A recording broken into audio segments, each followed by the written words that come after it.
to the Real Estate Disruptor. It's about to go down.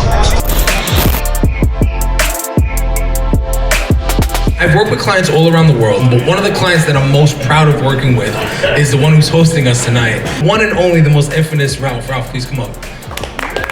Ralph.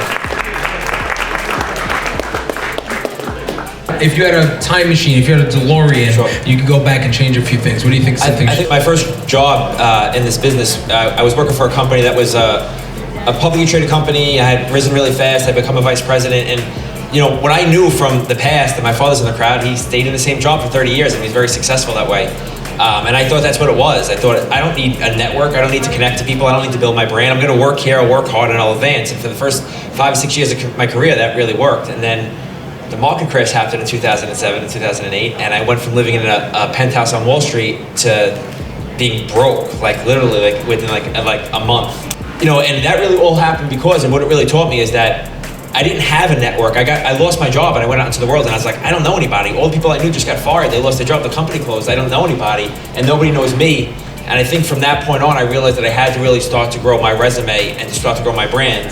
So I think in the world we live in, people are looking for people that are relatable. So I think if you find what makes you yourself unique and you create content around it, it doesn't need to be perfect. For myself, I built a business around the things that I love. So I love art and music and fashion and culture. I like to talk shit, so I do a little bit of everything. What you post on social media, on Facebook, on Instagram, on Twitter, it is an opportunity for you to connect with people. In the age of automation, in the age of Zillow and all these different apps, the only thing that's going to set you apart is you building a brand. Be a personal brand. Actually be authentic. Talk to them, be real. Share the stories, and it doesn't have to be perfect. Social proof matters, right? So documenting your process. Those relationships, that 1 second that it takes to post a selfie can build a relationship that lasts years after that. When somebody's calling you as a real estate agent, they're not just buying a condo, they're buying a lifestyle, right? They're buying an area. And I was just in Miami going through a lot of the properties and a lot of luxury places. But then I stopped and I talked to my Instagram. I'm like, wow, I'm so blessed. Look at these beautiful things that I've been able to see every single day. I'm so grateful to be alive and stuff. And people stay in it. But in the back end, I get the DM saying, how much is that apartment? Right? But you see the difference of you going in and you just selling it the whole time.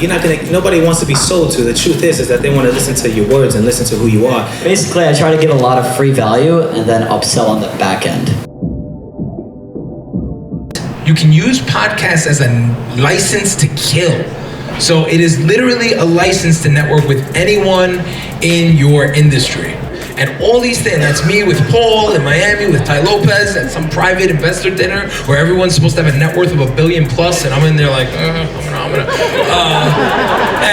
and that all happened because of podcasts. Sometimes men, we walk up to a beautiful woman because she's beautiful, right? But what keeps you there is her soul. Same thing like that with your Instagram. Give it clickbait, give it whatever you want, but make sure that you keep that person there because you're giving them value.